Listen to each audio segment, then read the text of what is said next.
Good afternoon, church family. This is my first of what will be a daily update on the situation. I hope you all have had a very restful Sunday that you've enjoyed with your loved ones.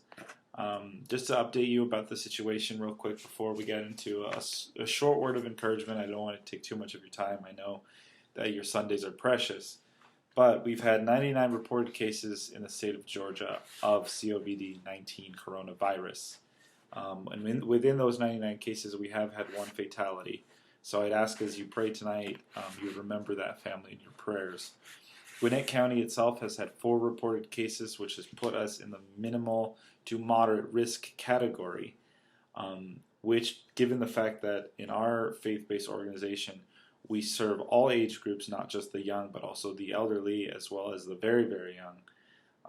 That means that we are in line with what they have suggested, and that is any faith-based organizations that serve those population groups should not meet if they have over 10 people. And so we are in line with that. And even with that being said, however, I spent a lot of time yesterday as everyone left the church. I stayed a little bit longer to pray, and I really wanted to pray that even though we had made the decision together and we had prayed over it and we used sound wisdom and judgment, I still felt discouraged about the situation. And so I just wanted to pray once again, just to ensure that we were doing the right thing and moving forward in God's way with this situation, how we've handled it. And in that time, as well as the time I've spent this morning in prayer, the conviction I've gotten from the Lord is that context matters. We read in the book of Daniel about how he prayed outside, and as we know in the story, Daniel prayed 3 times a day, and because of the law that was passed, Daniel was put into the lion's den. And as we all know the story growing up, the Lord shut the mouths of the lion for Daniel, and he survived. And it's a great inspirational story about faithfulness to God. But if we read a little bit later what Jesus says about prayer, he tells us in Matthew chapter 6 and verse 6, he says that when you pray, go into your room and shut the door and pray to your Father who is in secret, and your Father who sees in secret will reward you. So my question is, if this is how we're supposed to pray, why didn't Daniel just go into his room when the policy was passed, when the rule was passed not to pray, that you couldn't pray to anyone except Darius? And once again, the answer lies in the fact that context matters. The context of our actions make a difference. The same act done in a different context can determine whether it's good or whether it's bad, even how we pray and where we pray. This includes when we choose to worship. What are our motivations for closing the church? Is it because we're afraid of persecution, or because they're telling us we can only worship the government, or we need to follow these guidelines because we're not allowed to? Is that what's happening here today? No, we know that that's not the context. The context of what is happening in our current situation is not that we aren't supposed to worship or that we're not allowed to worship, but any large groups are not advised to come together as a health concern for the public well-good. Secular organizations as well as religious organizations are being advised not to, for the well-being of everybody involved. And so the context makes a difference. There will come a time when we will be forced, or they will try to force us not to worship together for the sake of worship. At that point, staying together, making a stand, keeping the churches open will be a statement of faithfulness to our God. But at this point in time, to remain in church, to keep our doors open, is not going to send a message of faithfulness to the world. It's going to send a message of irresponsibility. And that is not the message that we as a church are meant to give, but we are meant to give a message of love, a message of well-being, a message of wholeness to the world. And as we can see, this is something that even our North American division in this document right here. I want to drive your attention to the place in red, where they have advised us, for the sake of our health and the sake of wholeness, that we not meet together and suspend activities for this present time.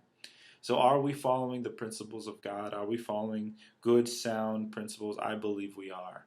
And I believe the context makes a difference. It's not that we don't see the value of how we worship or when we worship, but we see the value in keeping safe, and we see the value in not taking unnecessary risks. With that being said, though, we are still going to be worshiping. And if you will see underneath in the words below the link that I have sent you, I have some guidelines on what we're going to be offering. For this time, we'll be offering a number of different things. I will be giving you an update on the situation and a devotional thought, very short, anywhere from 5 to 7 minutes every day for week 1. On week 2, I intend to, we'll see how the situation develops, but I intend to interview some of our members so that way we can get to know each other a little bit better. And we can see the perspectives some of our members have on different things. So that's what will be coming up our second week during this quarantine. Continuing on, we are going to have Wednesday night prayer meeting. It will continue via, at this point, app called Zoom. And I will also give you a link in this email about how to get connected to Zoom and how Zoom works. We are going to continue with our Friday night. We're going to have a Friday night Vespers program that is open to you and your family, to have a Sabbath program as you open it up on Friday evening. On Sabbath morning, we are going to have Zoom again for our Sabbath school programs.